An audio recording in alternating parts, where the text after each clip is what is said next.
Ignite to impact. Do you have a vision of your ideal life?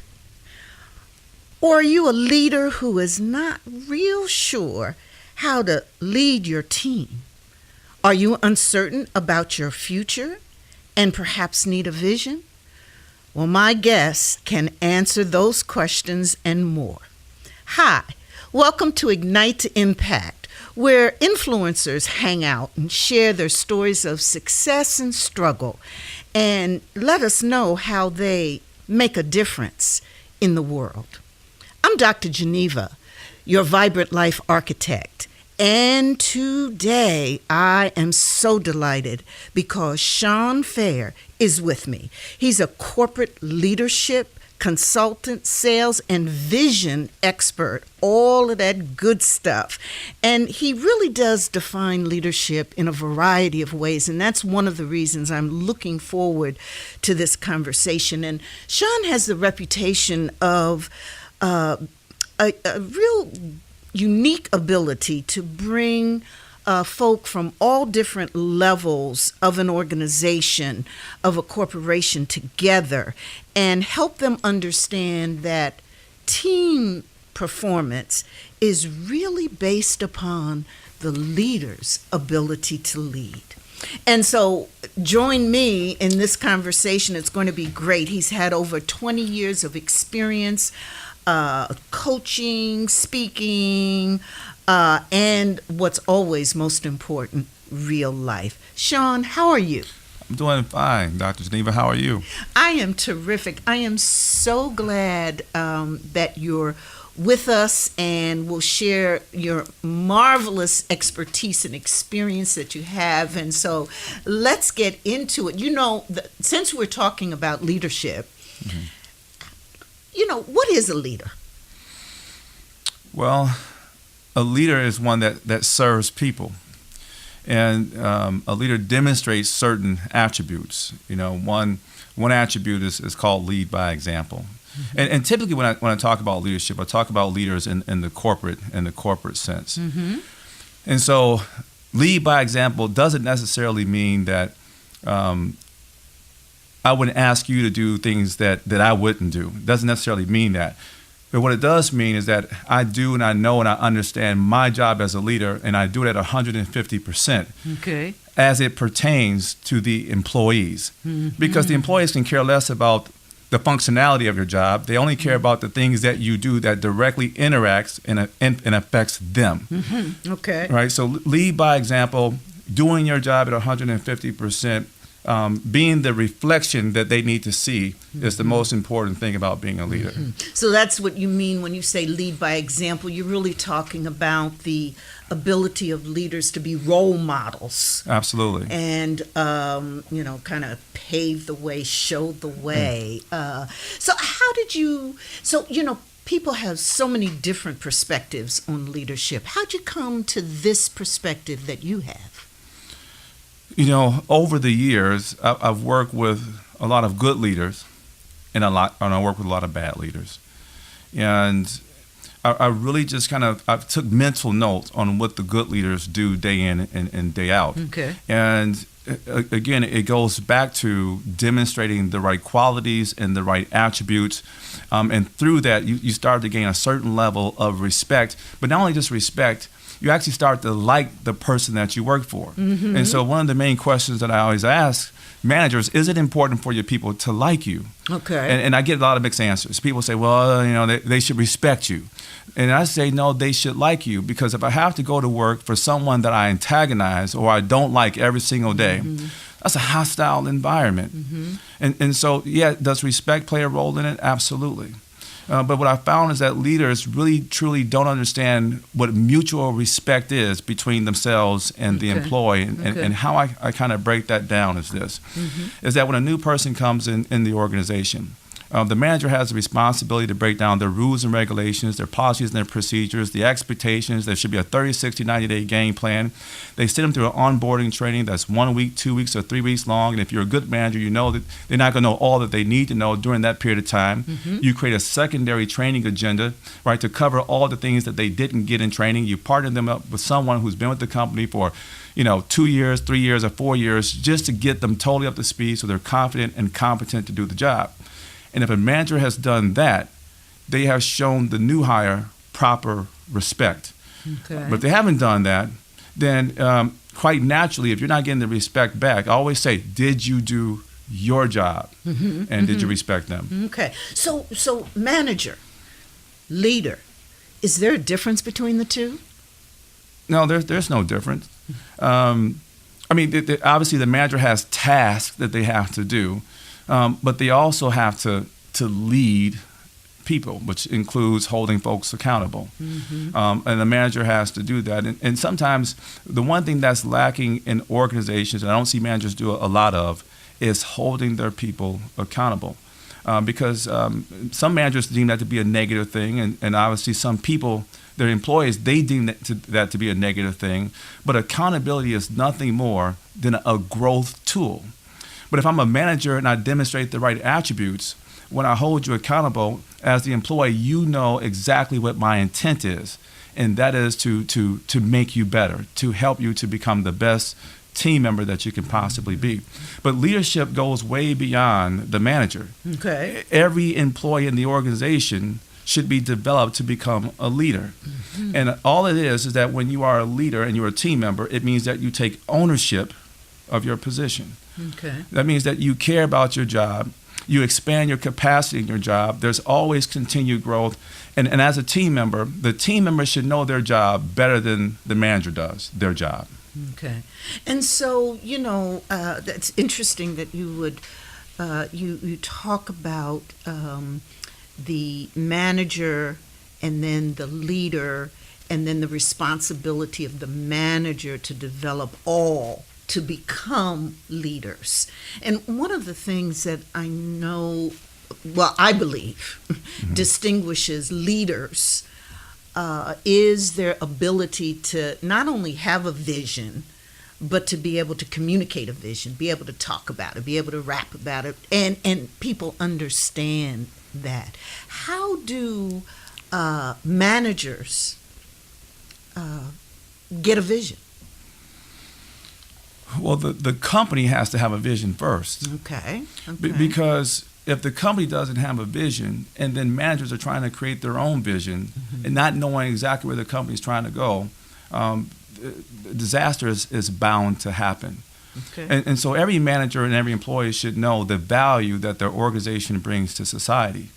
It is the very reason why I'm inspired to get up and come to work. And so I define the vision as a realistic and an attainable and attractive snapshot of the company's future. And every employee that reads the vision should see themselves in the vision, right? There's got to be something that I'm attracted to. So there's a dry cleaning company. I won't name the dry cleaning company's name. They're trying to figure out how do they get their pressers to spend more time, to be more meticulous about pressing the clothes, because they're delivering a bad product. Okay. Double pleated pants, broken buttons, missing buttons. It's a bad product. And so the CEO was asking me a very simple question: what can we do? And my question to him is what value do they bring to society? He said, "Shawn, I don't know what you're talking about. Can you give me an example?" And I said, "Sure. When this person over here, this presser, when they pressed this suit, did they know it was going to the son who was getting ready to attend their father's funeral? Or when this presser pressed this dress, did she know it was going to the college student that just graduated going to her very first interview? Or when this person pressed this suit, did they know it was going to the newscaster who was going to the music theater to receive their Emmy Award? Like, do they understand the value that they bring to society? Because those suits, those clothes for those people, for those moments were a comforter and a confidence builder for them. So now, when they press those clothes, they should be thinking this: who is it going to, and for what reason? And they start to have that mindset, and understand the actual vision of the company and the value it brings to society, there will be more focus and more engagement at work. Mm-hmm. And so that's fascinating. So every person working, and of course you're talking about, working in a corporate setting or business setting, by your examples that you're giving. So every employee, every Right. person working in an organization, in a corporate setting, a business, needs to understand or needs to know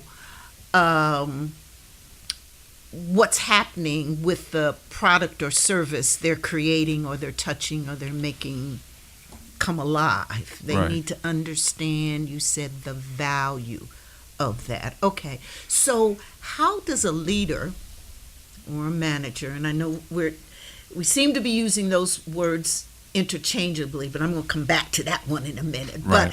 But how does a leader manager help or get an employee to know and understand value? Let's say the company has a vision statement. Let's say it's plastered on the wall.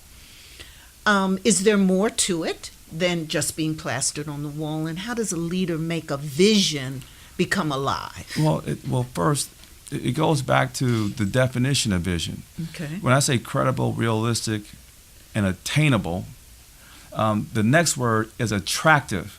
So in other words, there's got to be something in it that the employee says, I'm attracted to this.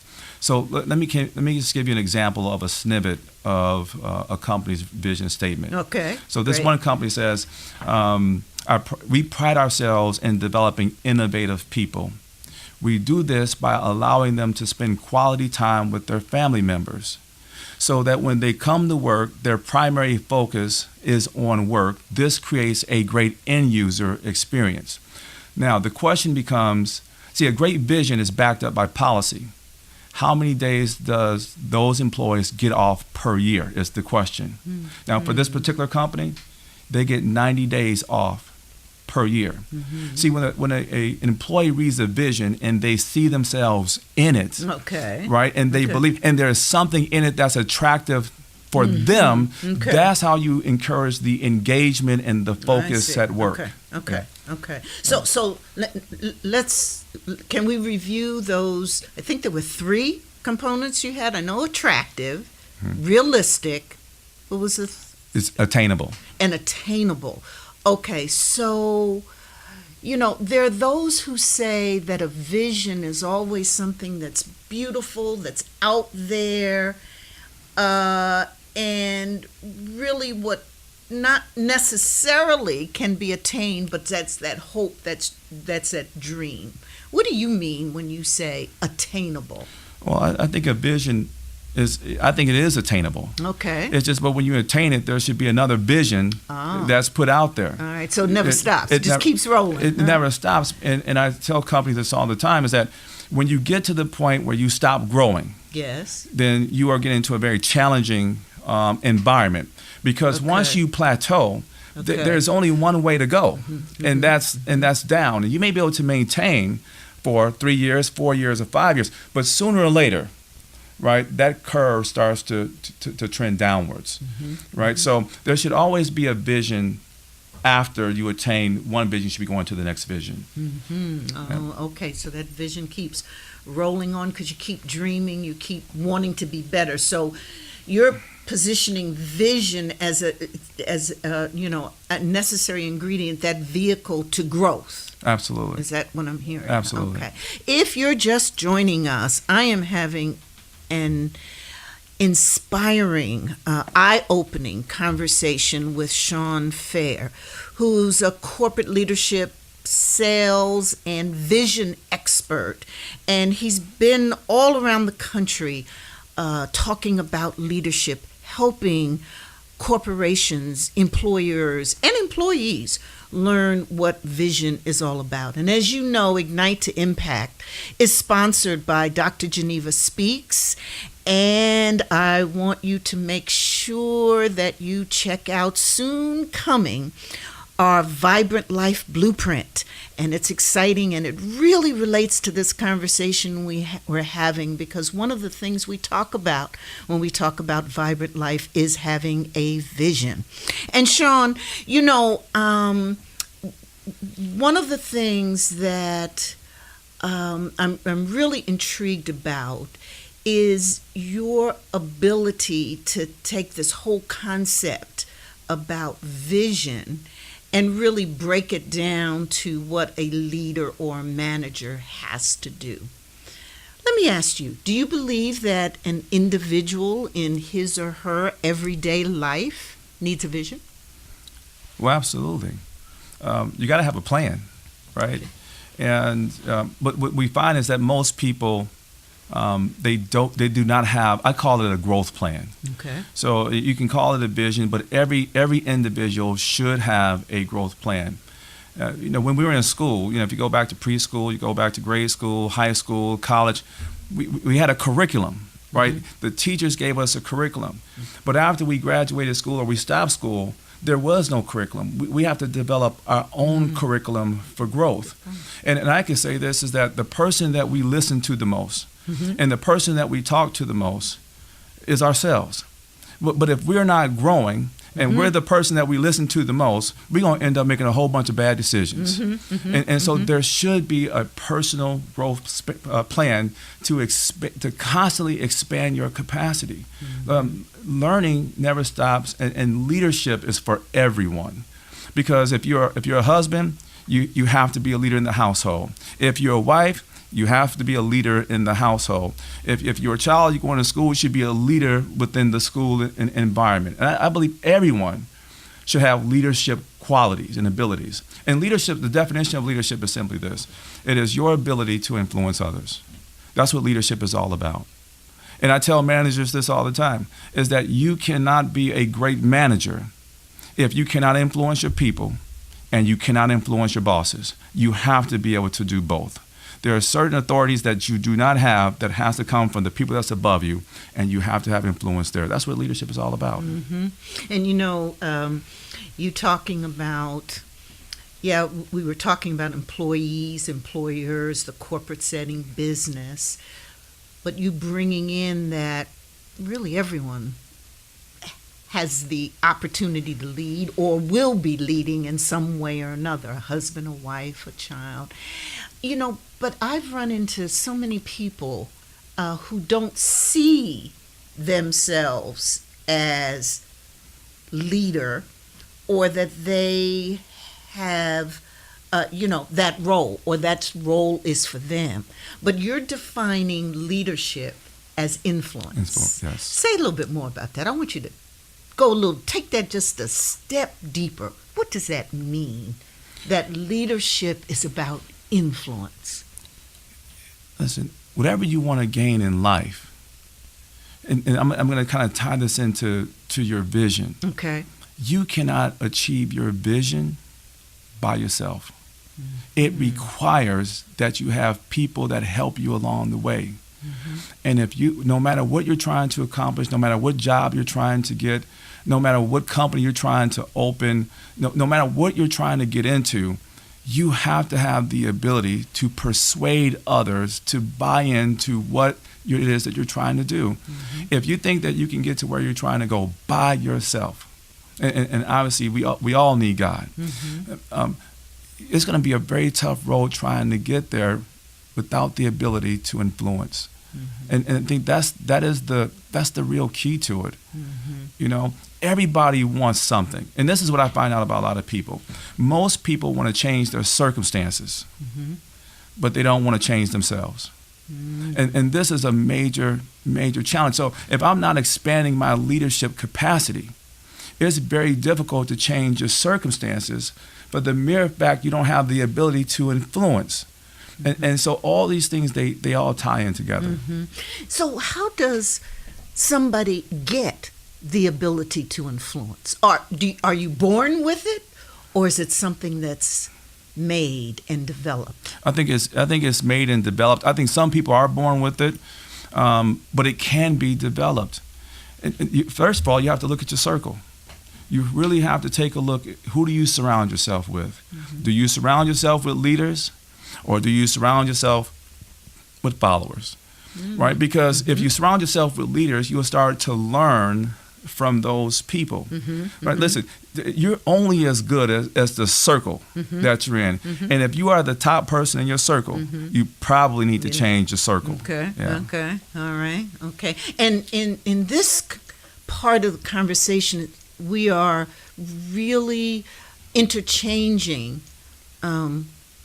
leader and influencer. I mean, we're using them synonymously. Yeah. Right? Am I hearing that that's where your head is and how you see? That's exactly how I see it. Okay. And in both worlds, in the corporate world, and even for people that are at home, it's influence. You need it in both areas of your life, in business and both from a personal perspective. So when did you discover influence and its importance? I mean, what was your aha moment about the importance of influence? I had a vision pretty much at a very young age. When I was maybe about 18, Okay. I knew exactly where I wanted to work. Oh, you did? And let me just say this. Let me change this. I didn't know where I wanted to work. Okay. I knew what building I wanted to work in. Oh, it was down to the building. It was down to the building. Okay. It was on Northwestern Highway. Okay. Where the old AirTouch, Cellular One, Verizon used to exist. Okay. And it had the little slant glass windows. Okay. And I always said that's the building that I want to work in. Okay. And so. And why was that? I just liked it. I just liked the look of Oh, it. okay. It just looked professional, right? All right. So its appearance influenced you. It's the appearance. And one day, I met someone who worked in that building, and I knew the person. I didn't know him that well, but I did know him, and I influenced him to get me an interview in the job that he had, and so without the influence. I wouldn't have been able to be where I am today. It all started there. Everything that I do now, it started way back then in that building, and it started with my ability to influence someone, right, to get me an interview, even when there wasn't a position available. Yeah. So, Shawn, you're such an expert in this area. And there are probably people who are listening who, want to be influencers, Right. want to learn more about influence. They don't know where to begin, or even if they got it already. What are the one or two characteristics that influencers have? So without a doubt, in your mind, ooh, there's an influencer. Well, I'm going to go back to where we started earlier in Yes. this session. Is the first thing is lead by example. Okay, so they're role models. They're role models. Influencers are role models. They're role models. Okay. The second thing is mutual respect. I give you respect to get the respect back. 3, it's all about it's experience. It's being good at what it is that you're trying to do. Okay. In other words, when I go to work and I do my job, I do it at a very high level because everyone is doing what? They're watching. And when I do things at a high level, that influences people by my action. Okay? Trustworthiness. People trust me. Okay. I do what I say that I'm going to do. And people have to be very careful about this. Sometimes we say that we're going to do certain things, no matter how small or minute it is, and we don't get around to doing it. They're understanding of that. But when that happens on a continual basis, trust is being broken down, and you cannot influence people when they don't trust you. Yes. They don't trust you. Yes. So those are some of the attributes that are necessary to be a key influencer. Okay. So know, like, and trust. We'll go back to that. And yeah. And so, Shawn, you're an influencer. And what do you see for your future? What are you doing next? The next thing the thing that we talk about, with my group and my team is doing a massive leadership event Ooh. in a stadium. Okay. And okay, now I got to stop you there. That I see that. That's what you call vision. Yeah. That was the snapshot. Yeah. I got that picture. Now here's what I want you to do, Shawn. Okay. So I want you to take me there. So you've already planned the event. We're there. You've got it. I'm sitting in the audience waiting. What's happening? I'm on the stage. All right. And I'm in front of 20,000 people. Oh, talking.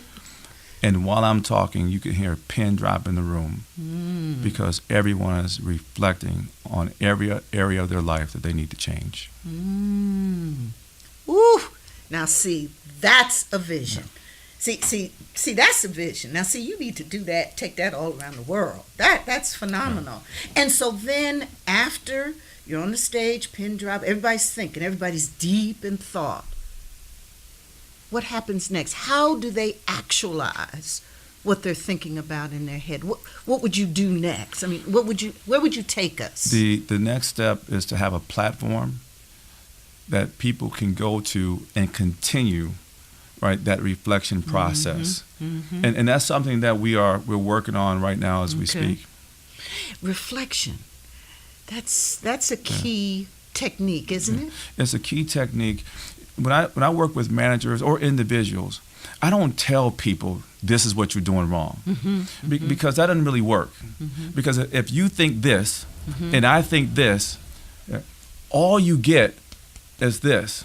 What I do is if I realize that there's a problem, I say, here's the realization I need this person to come to.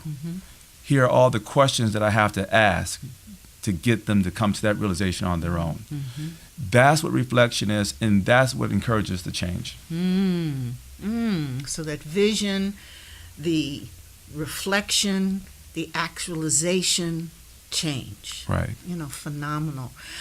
This has been just an amazing conversation. What would you like to leave on the table? Well, we have a big event. Okay, that's coming up June 19th at the Novi Imagine Theater. We have 300 seats, and I'll be there along with Keon Clinton and Malcolm Hendricks and Christy Candleberry. Joy D. Calloway is going to be on the stage with us, and we're going to be talking about leadership and the psychology of leadership. It's going to be a great event. So on June 19th, stay tuned. We're going to be rolling this out on social media and radio and all the other kind of media outlets. Wonderful. Absolutely. And so when folk are listening to this podcast in 2020, and the June 19th date has gone by because this podcast lives forever. Right.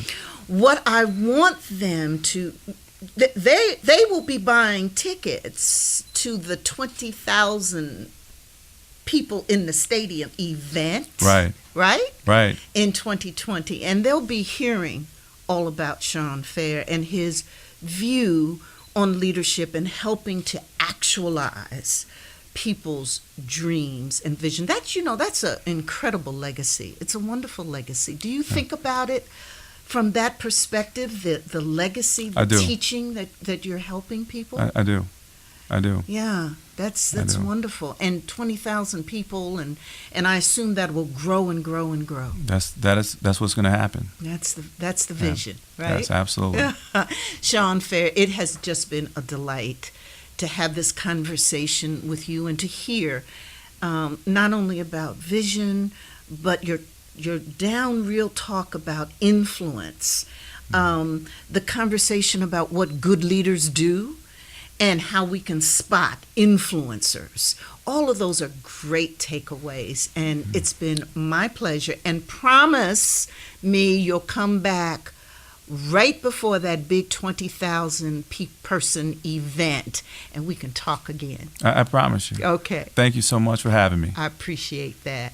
This is Dr. Geneva, and we've just had a phenomenal conversation. I know you've learned and been inspired and just so much here. And that's what happens on Ignite to Impact. Join me the next time, and don't forget to check out the Vibrant Life Blueprint. Ignite to impact.